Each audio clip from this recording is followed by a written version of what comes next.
Hey there, working listeners. Before we start the show, I want to let you know about a story coming up a little later. It's from one of our partners, SAP.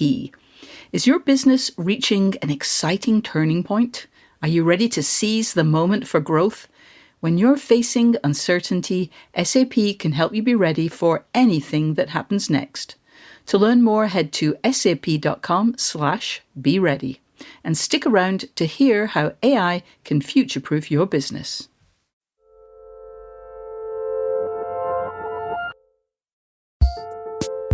Welcome back to Working Overtime, the advice-focused thing to working's Mr. Fantastic. I'm Isaac Butler. And I'm June Thomas, once again puzzled by Isaac's references to pop culture. Isaac, what are we talking about today? Wait.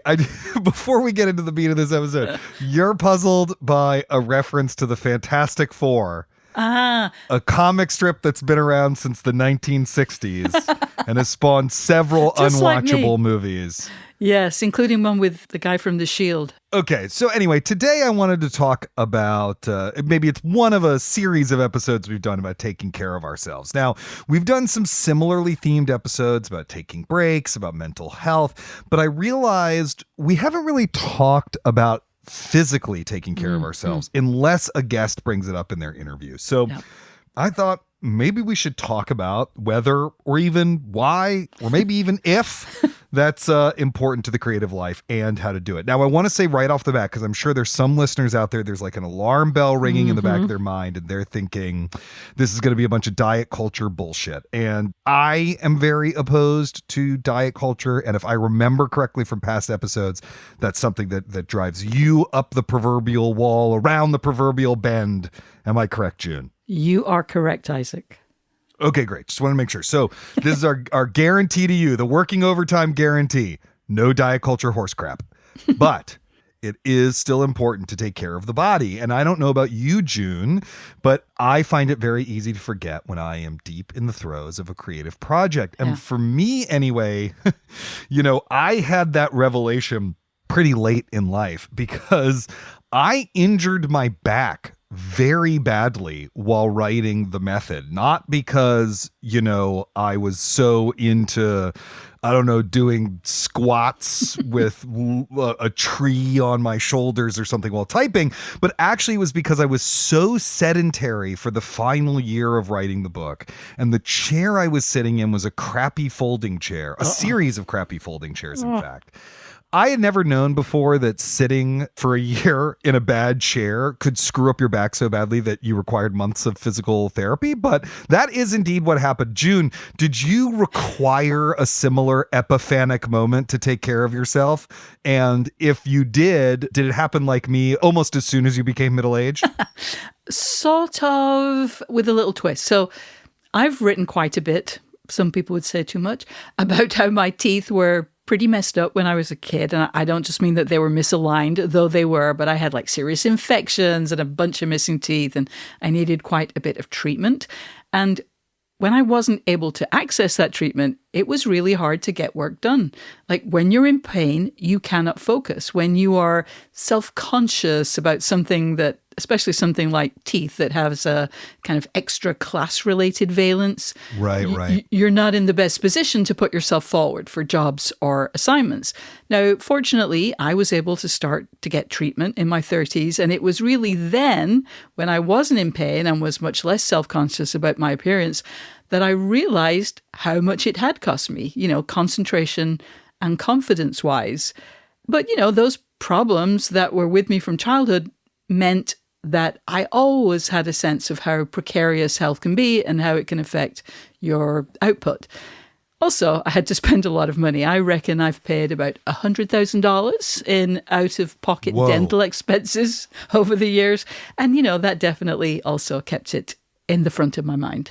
Yeah. And, one thing that definitely brings up is that when taking care of yourself means seeking out the medical establishment, there are other factors that have to do with money, particularly in the United States. You are now in the UK with its famous, lauded, and we should say much under attack currently, National Health Can you tell us a little bit about that now that you've moved there and what the difference in experience is for you? It's night and day. Yes, the National Health Service, or as Brits always refer to it, our NHS, it's getting squeezed for all kinds of reasons, because of underfunding, because of the difficulties of hiring people, especially after Brexit, and also living longer. All of these things mean that it's under pressure, but it makes such a huge difference, especially to being a creative person, when you don't have to worry about can you pay to get treatment that you need. I also have to say that I went for, it was just a cleaning, but it cost me £5 at the dentist. It was bonkers. £5? £5. And then I had another bill that was £12 for another visit. Like, it's just mind-boggling. But there are problems with NHS dentistry. I don't want to underplay that, but just that sense of a worry that is removed from your life. It's something that obviously is just a terrible failure in the USA. Yes, indeed. One that we cannot solve on this week's episode, but we can talk a little bit about ways that we can help ourselves, which we will do after this. This podcast is brought to you by Slate Studios and SAP. How do you know when to seize the moment for growth? When the opportunity arrives, you need to be ready. That means future-proofing your business with a technology partner, like SAP, and embracing AI with confidence.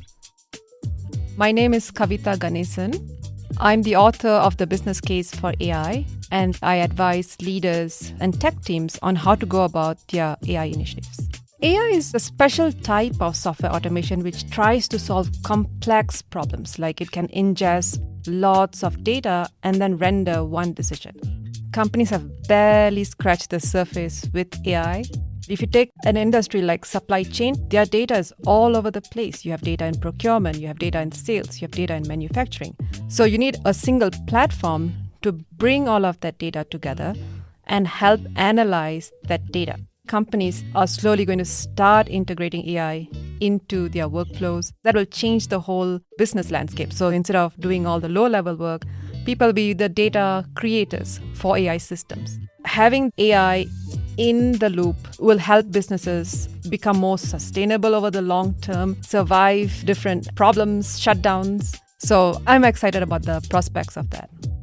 Relevance, reliability, responsibility. Future-proof your business with SAP Business AI. Head to sap.com/be-ready to learn more. Labour strikes, climate change, your crappy office printer. What do they have in common? Come on, it's all about the money. Economics is everywhere and everything, fueling our lives even when we least expect it. If you're a fan of working and are curious to learn something new and exciting about economics every week, check out the Planet Money podcast from NPR.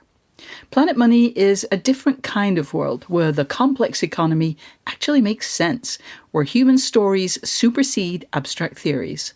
Listeners can learn, laugh, and be entertained. It's econ down to earth. Planet Money answers some of life's burning questions. Will AI take over our jobs? Is fancy vodka just fancy marketing?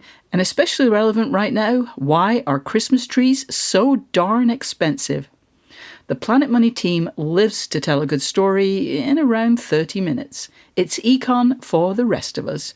Tune in to Planet Money every week for entertaining stories and insights about how money shapes our world. Stories that can't be found anywhere else. Listen now to Planet Money from NPR, wherever you get your podcasts. Apple Card is the credit card created by Apple. You earn 3% daily cash back up front when you use it to buy a new iPhone 15, AirPods, or any products at Apple. And you can automatically grow your daily cash at 4.15% annual percentage yield when you open a high-yield savings account. Apply for Apple Card in the Wallet app on iPhone. Apple Card subject to credit approval. Savings is available to Apple Card owners subject to eligibility.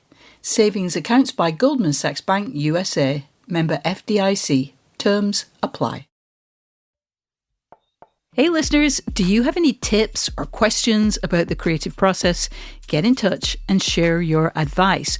You can email us at working@slate.com, or even better, you can call us and leave a message at 304-933-9675. That's 304-933-WORK. Welcome back. We are talking all things physical health. Now, let me ask June, do you think that there is a connection between the creative process and taking care of yourself? Because, you know, in some ways, the pop culture image of the artist is actually the opposite, right? There is a connection between being healthy and being creative, and it's actually that you should be as unhealthy as possible. Yeah. You should, drink a bottle of Jack Daniels and howl at the moon or whatever it is. And that's how you're going to find inspiration for your great paintings. Yeah, absolutely. And that is absolutely bonkers. Part of the romantic ideal of the struggling artist, quite apart from the drink and the drugs that, some are shown to be requiring to make anything, is of someone alone in her garret, misunderstood by the establishment and underappreciated in her time. And for that person, work is their everything. Never mind anything else, never mind health, never mind friends, never mind anything but the work. And, my work is important to me. Ideas and art and culture are important to me. But it is far too easy to take that too far and think of an artist as being a kind of disembodied brain. That is such a damaging way to approach creativity. And I think by valorizing that kind of romantic ideal, we also kind of embrace a lack of self-respect. Creativity does not require, self-harm. It's very funny. As you know, I'm a big Shakespeare nut, and we know nothing about what Shakespeare was like as a person. And in most fictionalized depictions of Shakespeare, he's drinking a lot, he's like fucking left and right, he's kind of a party guy or whatever. It's like, well, he was a manager of a theater company and he wrote 2 plays a year. My image of him is that he's actually probably pretty boring, right? Yeah, he probably right. is just working all the time, Right. I will be honest, I still find myself thinking, like when I'm exercising or whatever, this is time I could be doing research. It can feel totally irrelevant to one's job to take care of your body or whatever. For listeners who struggle with this alongside me, what advice do you have? So I think this is part of that whole thing of, every minute must be perfectly used, otherwise we're, showing insufficient commitment. So yes, let's stipulate that taking care of the body, it's an essential part of the artist's commitment to their craft. But at the same time, I do recognize that little voice you described. So here's something I do. If there is a time in the day that feels quote unquote wasted or insufficiently optimized because you're exercising instead of reading, say, stuff it with a passive task, take that little space and cram it, because say you're taking a walk or working out at the gym, well, maybe listen to an audiobook that's relevant to your project, or listen to a podcast interview with someone who's involved in the artistic scene that you're writing about. I don't think there's much harm in that, and it can, yes, actually be useful, but also you really don't have to do that. Like, it's okay Right. just to run or just to walk. That's fine. And we should say this is the world's top productivity advocate, June Thomas, saying this. So if June Thomas says it's okay, it must really be okay. To me, I have to just keep reminding myself, like, you got to bring your best self to your work. And that's not always possible.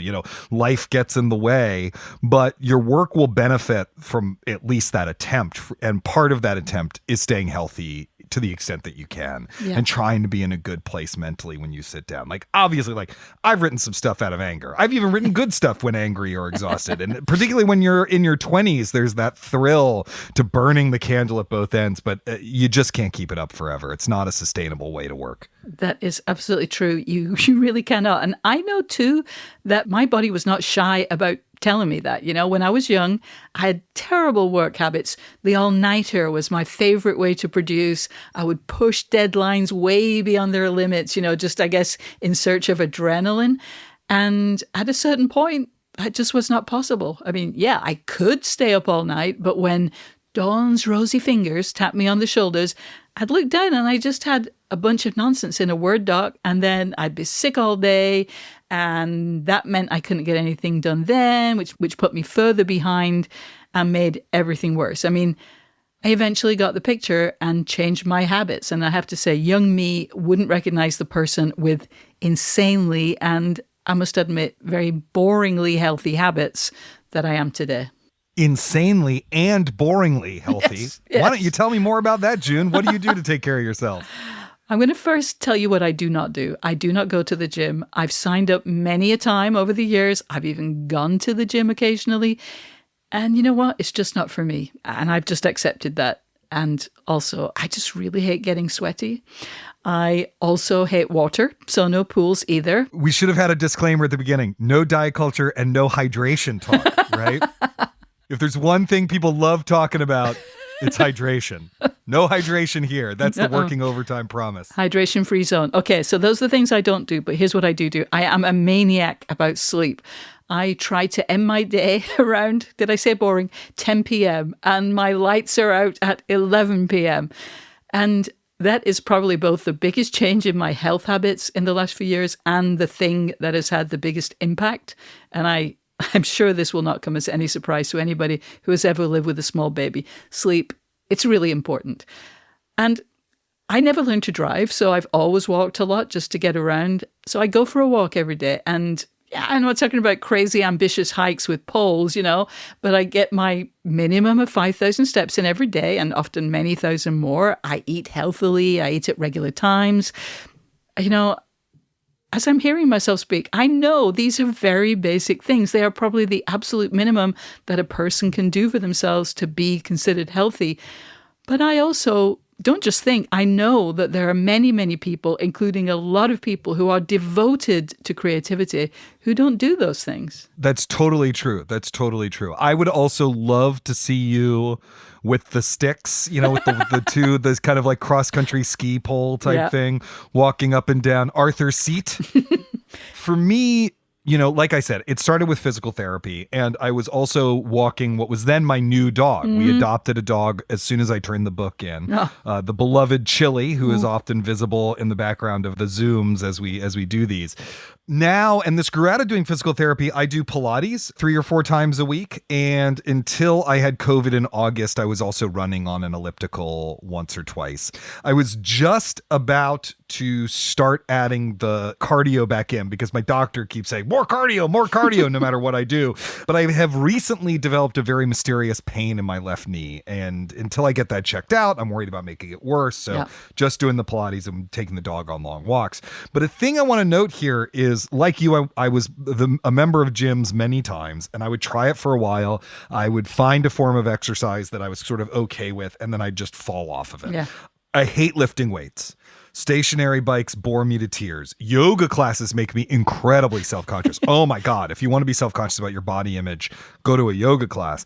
But the Pilates and running on the elliptical machine we have in our basement, those are things I like enough that I will keep doing them. And I actually think enjoyment is a really important part of forming these habits. At least if you're like me, like I never experience, and I bet you don't either, the endorphin fueled runner's high. That never happens to me. So I have to find other ways to enjoy working out. Yeah, no, I agree completely. And I think it's important to recognize when something isn't for you. The habit gurus say that it takes 30 days to form a new habit. So if you're serious, give it at least that long. But if you put in the time and it still feels miserable, stop and go look for something else. I have to say, though, Isaac, Pilates really is the deadlock of exercise. I mean, lots of people raving about it. Very few people saying they don't get anything out of it.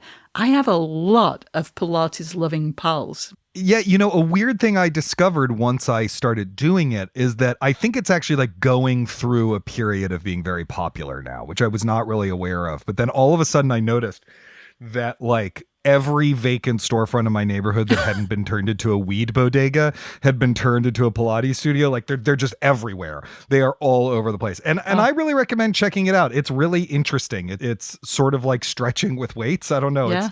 My core feels super aligned, man. I feel like my posture's better. I don't know. I really like it. And it was really necessary for me to find something that was low impact because of what was going on with my back, but would also do core strengthening. And so it really sort of ticked all the boxes. And, echo something you said earlier. I've become more concerned as I get older about what I eat, about how much alcohol I drink, how much sleep I get. Just the body is not capable of bouncing back in the same way. I've never liked being drunk. I've never been a big drinker. Yeah. Do you know what I mean? But at some point, the hangover, if I accidentally had too much, turned from like a headache to like intense anxiety. And so it's like, I'm not going to be in that position anymore. And I eat a mostly vegetarian diet because it just makes me feel better. Yeah. I too, because I have a 9-year-old, I'm usually in bed with the lights out by 11:30, so I totally know what you mean. Yeah. I know what you mean about the hangover thing, that the body just is not shy about letting you know when it's unhappy. I enjoy a drink, but I very rarely have more than one a day. And there are definitely days too where I have none. And I've learned from experience, I no longer drink red wine or scoff tons of cheese, even though I love both of those things, because they give me a horrible headache. And that's just the worst. Wait, you get a cheese hangover? Yeah, it's awful. It makes me so mad. Really? And you're just like, oh, I knew I shouldn't have had that Gouda last night, bro. Exactly. I guess it's dairy because ice cream does it too. And I have to tell you, oh man, I still eat ice cream because I love ice cream, but it gives me a headache. It's awful. Look, you have to find some joy in this life, right? Exactly. And we have more joy for your life coming up after this. Selling a little cha-ching or a lot cha-ching? Shopify helps you do your thing, however you cha-ching. Shopify is the global commerce platform that helps you sell at every stage of your business. From the launch your online shop stage to the first real-life store stage, all the way to the did we just hit 1 million orders stage, Shopify's there to help you grow. Whether you're selling scented soap or offering outdoor outfits, Shopify helps you sell everywhere. From their all-in-one e-commerce platform to their in-person POS system, wherever and whatever you're selling, Shopify's got you covered. Shopify helps you turn browsers into buyers with the internet's best converting checkout, 36% better on average compared to other leading commerce platforms. And sell more with less effort thanks to Shopify Magic, your AI-powered all-star. Shopify powers 10% of all e-commerce in the US, and Shopify's the global force behind Allbirds, Rothy's, and Brooklinen, and millions of other entrepreneurs of every size across 175 countries. Plus, Shopify's award-winning help is there to support your success every step of the way, because businesses that grow with Shopify. Sign up for a $1 per month trial period at shopify.com/working, all lowercase. Go to shopify.com/working now to grow your business no matter what stage you're in. Shopify.com/working. Cha-ching. This episode is brought to you by SAP. First, the bad news. SAP Business AI won't help you generate cubist versions of your family's holiday photos. But it will help you understand which supplier is best to help you roll out your plant-based packaging in Southeast Asia, identify the training your junior project manager needs to rise up the ranks, and automate repetitive tasks while you focus on big innovations, so you can be ready for the next opportunity. Revolutionary technology, real-world results. That's SAP Business AI. Listeners, I just want to remind you that if you are enjoying working overtime, and I sincerely hope you are, please subscribe so that you never miss an episode. And if you listen on Apple Podcasts, we'd love you to rate or review the show. Believe me, it really does help new listeners to find us. And if Overcast is your app of choice, please hit the star to recommend the episode to others. June, I know I've mentioned going to the doctor a couple of times. I know that you are incredibly mindful of your teeth. Mm-hmm. As you say, you've written many times and talked many times about going to the dentist. I think it's one of the most significant relationships in your adult life. Yes. This reminds me that I need to schedule a dental appointment. And also that lots of artists I know, including me, are pretty bad at keeping up with physicians. In fact, you and I have a mutual friend who I think has not been to the dentist in like a decade or more. Oh my goodness. Afterwards, you need to tell me who that is so I can perform an intervention. Okay, I'm not saying this because I think other people should do the same. Quite the opposite, in fact. But I have to admit, I'm a bit of a doctor dodger myself. I feel like I'm basically a healthy person. I feel like I know where I need to seek regular care. For me, that's my teeth and my eyes, because I was issued with pretty terrible specimens of both of those things. But I don't get regular checkups or just go to the doctors. Again, to be clear, I'm not recommending that, but the working overtime oath requires me to admit as much. I've had the same problem in the past for sure, right? Yeah. It's like, like I hadn't been to the doctor in a while, well, in part because of the pandemic, but I hadn't been to a doctor in a while prior to the back trouble I was having. And, then there's other stuff. It's like once you're middle-aged, it's like, oh, you need to get your blood work done because there might be something there, whatever it is. Yeah. And that stuff has sort of kept me going. I will also say the whole, you could see a doctor over Zoom now if you're not getting lab work done, has made me a lot more likely to just send my doctor a note and hop on a Zoom call to discuss something.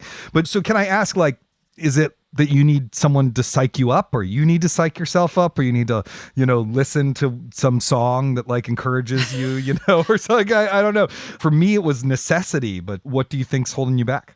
I don't even know in my case. I think it's a combination of getting out of the habit of going and the thing we were talking about earlier, the offensive expense of a trip to the doctor in the USA.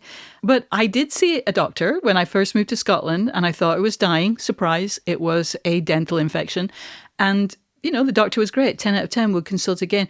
But that was about 16 months ago, and I haven't gone anywhere near the surgery since. So I'm not a resistor. I'm not a denier. I just don't generally feel the need. It's wild how easily it can slip your mind, too, yeah. right? It just, yeah. Obviously, we are not scoldy people, so we are not scolding our listeners to go to the doctor or whatever, or to, hop on the elliptical machine. But we do like to talk about, how we conceptualize this stuff. So how do you think about, or what advice can we give people about trying to build better health?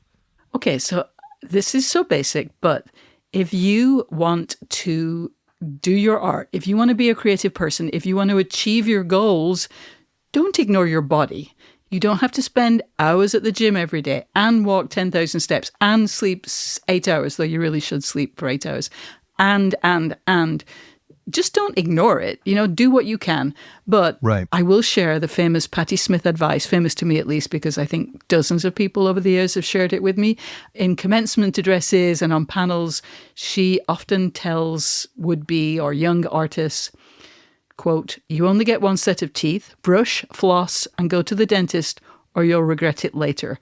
Better than just about anyone in the world, I know how hard it can be to see a dentist, to get an appointment if you don't have coverage, to pay for it, whether or not you have coverage, because there are always out-of-pocket expenses.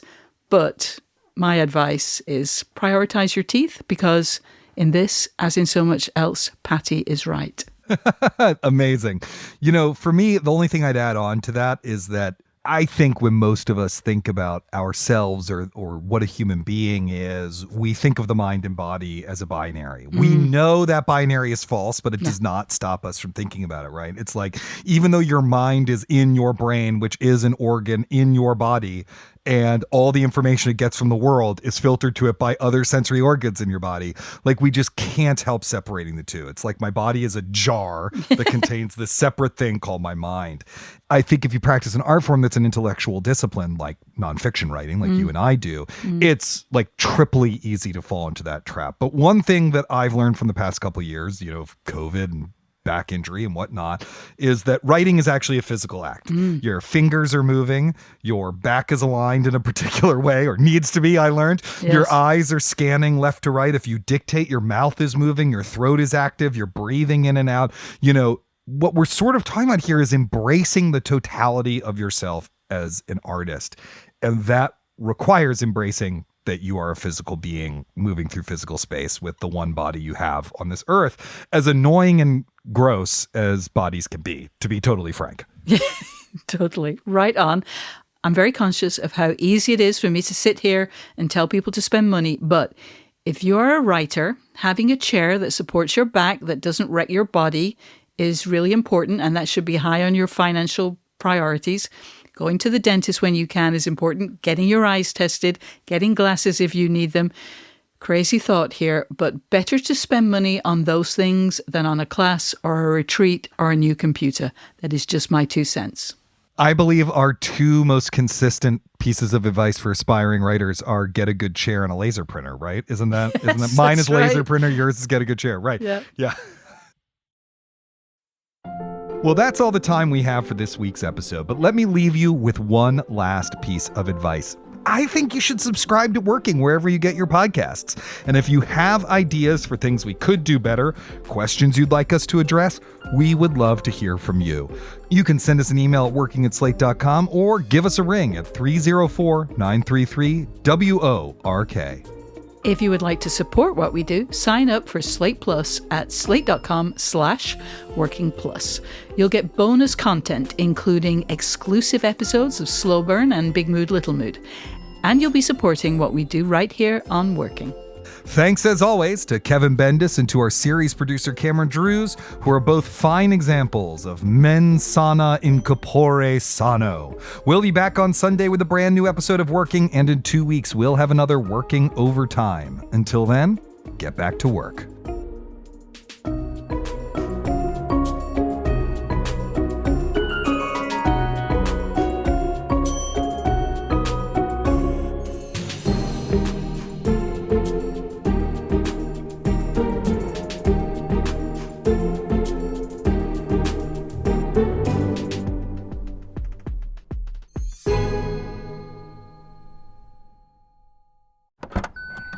Trying to grab all the groceries in one trip? Oof, not how you would have done that. You know sometimes less is more. Like when you drive less and save with the USAA annual mileage discount. USAA. Get a quote today.